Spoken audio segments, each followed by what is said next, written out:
대법관을 징역 1년에 처한다. 오락가락으로 일관한 고소인 진술. 2심 판사의 자기 모순과는 별개로 이 사건에서 피해자 고소인 가모의 진술은 과연 일관성이 있었는가? 1심 변호인인 법무법인 해명의 오선희 양선영 변호사가 제출한 변론 요지서를 보면 진실을 알 수 있다. 그런데 가모는 다친 경위에 대하여 수사기관에서는 문틈과 문 사이에 손가락이 끼었다. 증거순번 1. 가모 고소장 증거기록 1권 제2면 피고인이 대기실에서 내 앞에 있는 문을 닫아서 왼쪽 손가락 2개가 찧었다.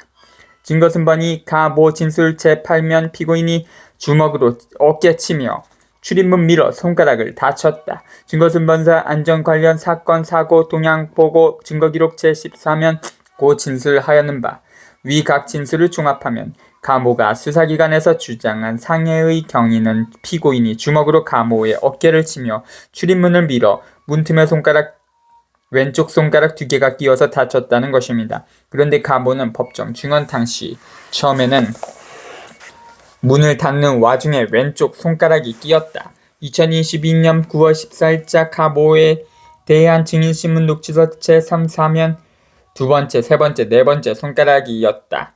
위 녹취서 제4면 문은 닫히지 않았습니다. 제 손가락이 순간적으로 끼었기 때문에 그게 닫으면서 문이 틸팅이 제 손가락 맞고 바깥으로 틸팅이 된 것으로 알고 있습니다. 문은 절대 안 닫혔습니다. 문이 닫힐 수도 없고요.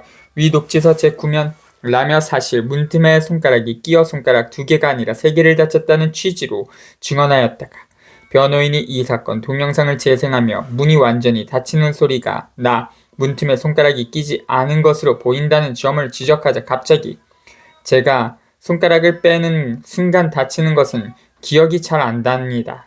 위 녹취서 제10면 손이 낀 상태에서 문이 여기를 치면서 빼면서 다친 것 같습니다. 위 녹취서 제10면 라며 다친 경위에 기억이 나지 않는다며 진술을 바꿨다가 잠시 후 손가락을 빼면서 다쳤다는 취지로 다시 진술을 번복했습니다. 이어서 변호인이 손이 끼어 있으면 쾅하는 소리가 날 수 없는 것이고 문이 닫히는 중간에 증인이 손을 뺄 여유도 없어 보입니다라고 하자 가모는 저 화면을 보니까 핸드레일 있죠? 손 잡는데 거기에 부딪히면서 제가 문이 닫히기 전에 핸드레일에 친 것 같네요. 지금 보니까 그 노란 2022년 9월 14일자 가모에 대한 증인신문 녹취서 제10면이라고 상해, 발생, 경위, 부위에 관하여 진술을 재차 완전히 번복하기도 하였습니다. 가모가 다친 손가락이 2개인지 3개인지조차 불명확할 정도로 가모는 다친 부위에 대한 진술까지 변경하였습니다. 그런데 변호인이 재차 손잡이 부분에 손이 부딪힌 것 같다는 것인가요? 라고 묻자 이번에는 문틈이 이렇게 좀 벌어져 있어요. 문틈에 거기 홈이 이렇게 있습니다. 그러면 문이 닫히는 순간 그게 문 프레임의 스토퍼에서 간격이 이만큼 한 1.5cm 벌어져 있어요. 1cm 정도. 2022년 9월 14일자 가모에 대한 증인신문 녹취서 제11면이라고 하였다가 닫히는 순간 저기에 문이 닫히고 내가 손가락이 있으면 손가락 부러졌어요. 문이 안 닫히든가 그 찰나에 제가 손가락 뺀 거예요. 위 녹취서 제32면 손가락이 끼었다는 표현은 지금 와서 보니까 잘못된 것 같네요. 찰나에 여기 낀 게 아니라 타격이죠. 순간적인 타격. 빼면서 부딪혔던가 닿는 순간 이게 닿으면서 치면서 문이 닫혔을 경우가 있었겠죠. 저는 잘 모르겠지만 순간적으로 피했던 것이죠. 위 녹취서 제33면 문이 닫히면 홈이 이렇게 1cm 정도 있다고요. 거기는 좀 벌어져 있어요. 벌어진 틈에서 이게 친 거죠. 순간적으로 낀 것이죠. 위 녹취서 제33면 라며 갑자기 문틈 사이에 1cm 정도의 홈이 있다고 주장하면서 순간적으로 끼었다고 하다가 빼면서 부딪혔다고 하는 등 상해 발생 경위에 대하여 계속 진술을 바꿨습니다. 급기야 가모는 증인신문을 마친 뒤 자신의 증언이 수차례 바뀐 것을 변명하려고 하였는지 검사를 통하여 2022년 11월 1일 추가 자료를 제출하며 손가락이 문이 아닌 쇠로 된 둥근 문 손잡이에 부딪혀 다쳤다며 증언을 다시 번복하였습니다. 위와 같이 가모는 손가락이 문틈에 끼었다고 하였다가 손을 빼다가 부딪혔다고 하였다가 다시 문이 있는 작은 틈 사이에 순간적으로 끼었다고 하는 등 수사기관에서 법정에 이르기까지 피해 사실에 관한 진술을 수차례 번복하여 결국 어떤 방식으로 어느 손가락을 다치게 되었다는 것인지 스스로도 명확히 밝히지 못하여 결국 다친 경위에 대하여 특정할 수 없을 지경이었습니다. 가사 가모의 진술에 의하더라도 손가락이 문틈에 끼었다는 진술에 대하여 가모는 자신이 왼손으로 문틀을 잡고 있었다고 주장하나 정작 이 사건 동영상에서 가모가 문틈을 잡고 있는 장면이 발견되지 않고 피고인이 수고하세요라고 하며 문을 닫았을 때 아무런 장애물에 걸림이 없이 문이 자연스럽게 찰칵 소리를 내고 닫혔던 바 가모의 진술은 객관적인 증거와 완전히 배치되어 신빙성이 없고 손가락이 문틈 사이에 벌어진 홈에 꼈다는 진술에 대하여 이 사건 당시 회원관리실 안쪽 문이 자연스럽게 찰칵 소리를 내며 닫힌 사실이 법정에서 지적되자 가모는 진술을 번복하여 문 프레임에 있는 1cm의 홈에 순간적으로 손이 끼었다라고 증언하였으나 2022년 9월 14일자 가모에 대한 증인신문 녹취서 제10-11면 문을 확대하여 면밀히 살펴봐도 문의 어느 부분에도 1cm가량의 홈이 존재하지 않으며 역시 문틈에 1cm가량의 홈이 존재한다면 문이 철컥하며 닫힐 수도 없어 이 부분 진술도 신빙성이 없고 증체 10호증 관리실 문틈 사진 참조 손가락을 급하게 빼내다가 문 손잡이에 부딪혔다는 진술에 대하여 가모는 법정에서 상해를 입게 된 경위 부이딩에 대하여 계속하여 진술을 바꾸는 과정에서 문틀을 잡고 있던 왼손을 급하게 뺐다고 하며 수사기관에서의 진술을 번복하였으나 2022년 9월 14일자 가모 증인신문 녹취서 제10, 32에서 33쪽 검찰 추가 증거기록 제17쪽 만일 가모가 왼손을 급하게 뒤로 뺐다면 신체의 왼쪽 부위가 뒤로 이동하는 한편 그 반동으로 신체의 오른쪽 부위가 앞으로 기우는 동작이 발견되어야 할 것임에도 위 동영상에서 그와 같은 모습이 발견되지 않았을 뿐더러 오히려 오른쪽 어깨를 포함한 가모의 신체 우측 부위가 뒤로 움직이는 것이 확인되고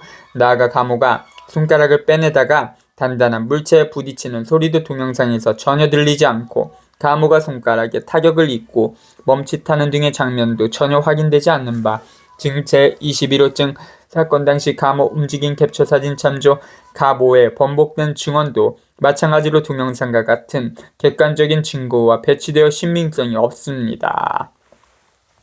위 내용을 보면 가모의 진술은 신빙성과는 별개로 일관성이 없음은 명백하다. 그럼에도 불구하고 판사가 판결문의 나항에서 가모의 진술에 비교적 일관성이 있다고 기재한 것은 수수께끼로 남는다. 결국 1심 판사는 변호인이 제시한 증거와 객관적 사실을 근거 없이 배척했다고 판단할 수밖에 없다.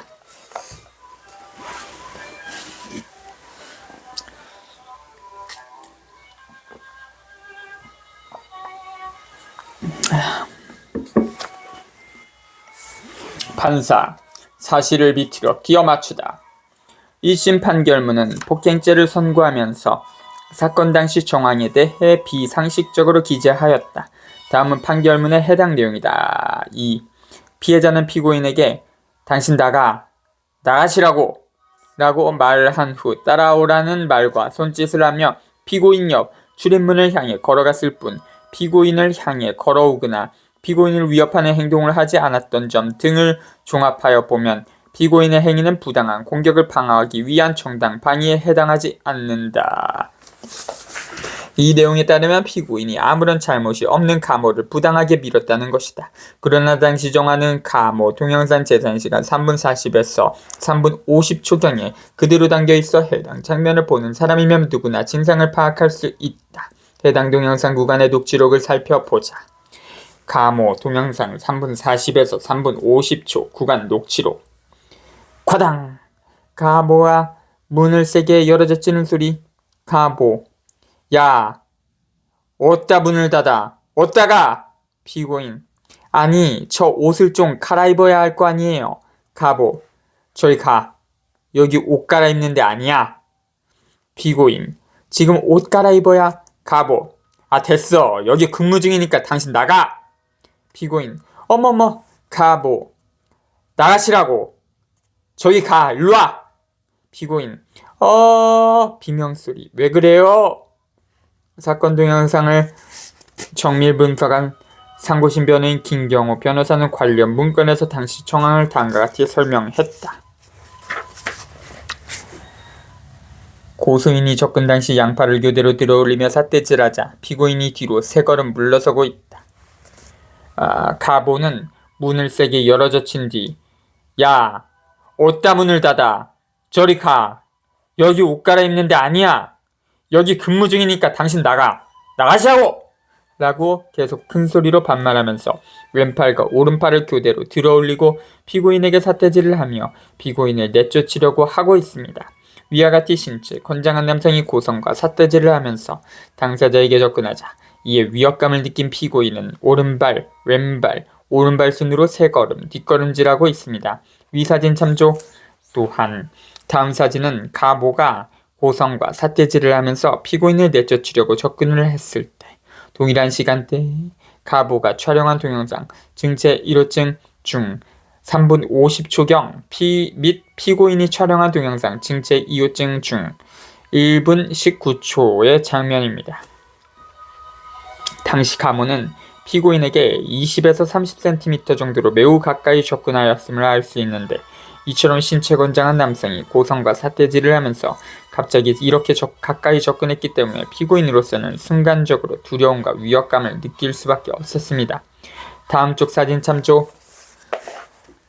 동일한 시간대에 고소인이 촬영한 동영상 왼쪽과 피고인이 촬영한 동영상 오른쪽에 캡처 사진 고소인이 20에서 30cm까지 접근하였음을 알 수 있다. 이후 가모는 등 뒤 사물함 때문에 더 이상 뒷걸음질을 하지 못하는 피고인을 문 밖으로 내몰려고 하듯이 일로와! 라고 하면서 왼팔을 들어 올렸고 이에 피고인은 가모의 왼팔을 저지하기 위해 방어문 등에서 왼발을 더 벌려 경계 자세를 취하면서 큰 두려움과 위협을 느낀 나머지 가모의 접근을 저지하려는 순간적인 보호 본능에서 무의식적으로 가모의 왼팔 상단을 잡게 됩니다. 아래 사진 참조. 고소인이 근접함에 따라 피고인이 양발을 벌려 경계 자세를 취하면서 오른손으로 고소인의 접근을 저지하려고 하는 장면들.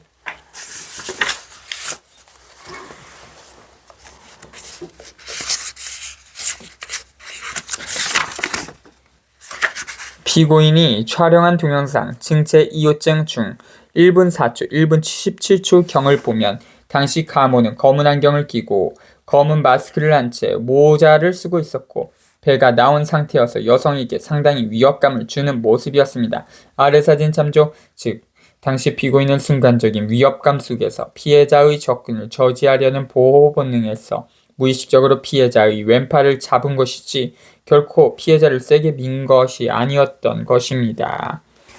고소인은 검은 마스크에 검은 선글라스를 착용하였고 왼쪽 배가 나온 모습, 오른쪽이었다. 1분 4초경, 1분 12초경. 위에 해당 동영상 구간에 대하여 AI 판사의 판단을 받아봤다. 가모 동영상 3분 40에서 3분 50초 구간에 대한 AI 판사 판단.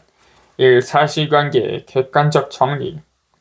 피해자 가모가 사건 당일 직접 촬영한 동영상 재생시간 3분 40초에서 3분 50초 및 음성 녹취, 영상 속 동작 흐름 등을 종합해보면 다음과 같은 사실이 인정된다. 피해자 가모는 사건 당시 문을 세게 열어젖히며 고성으로 야, 어디다 문을 닫아! 저리 가! 나가시라고! 일로와! 등 공격적 언행을 반복함. 가모는 피고인에게 약 20에서 30cm까지 신체적으로 근접하며 손을 높이 들고 삿대질을 하거나 몸을 앞으로 기울이는 등 위협적인 제스처를 반복함. 피고인은 이러한 상황에서 반복적으로 뒷걸음질 총 3걸음을 하며 물리적 접촉을 피하려는 모습을 보임. 등 뒤, 락커 등 구조물로 인해 더 이상 구태할 수 없는 상황에서 피고인은 가모의 팔이 자신을 향해 올라오는 순간 해당 팔을 무의식적으로 잡는 동작을 보임. 이 법리적 판단. 폭행죄의 구성 요건상 고의는 행위자의 심리 상태를 중심으로 판단되어야 하며 공격의 의도와 정당한 방어 수단의 구별이 핵심이다. 피고인은 동영상에서 드러난 바와 같이 회피 행동을 반복한 후 더 이상 물러날 수 없는 상황에서 접근하는 피해자의 팔을 저지하려는 반사적 대응을 보였을 뿐 명백한 공격 의도나 해를 가하려는 고의가 없었음이 객관적으로 확인됨. 이러한 경우 정당방위 또는 긴급 피난에 해당할 여지가 충분하며 최소한 고의에 의한 불법한 폭행으로 보기 어렵다. 3. 상황과 판단의 불일치. 판결문은 가모가 피고인을 위협하는 행동을 하지 않았다라고 판단하였으나 동영상상 반복적인 삿대질, 고성, 급격한 접근 등은 일반적 상식에 비추어 충분한 위협 행위로 평가될 수 있다. 피해자를 민 것이라는 1심의 판단은 피고인이 가모의 팔을 잡는 동작을 오인한 것으로 보이며 동작의 목적과 방식이 밀친 것이 아닌 접촉 또는 제지에 가깝다. 가모의 접근 속도 및 거리, 피고인의 움직임 등을 종합할 때 피고인의 해당 행위는 명백히 자기방어 목적의 무의식적 반응이며 형법상 폭행죄 구성 요건에 해당하지 않는다고 판단함이 타당하다. 4. 결론. 본 사건에서 피고인의 팔 잡는 동작은 상대방의 급작스러운 위협적 접근에 대한 반사적 방어 행위로 판단된다. 폭행죄로 구성할 수 있는 불법성 및 고의성이 명백히 결여되어 있으므로 해당 행위를 폭행으로 단정하고 유죄 판단을 내린 것은 사실관계와 법리에 비추어 부당하다. 따라서 이 부분에 대해 정당방위 또는 위법성, 조각 사유가 인정될 여지가 높으며 유죄로 판단한 기존 1심 판결은 정당한 사법 판단으로 보기 어렵다. 18.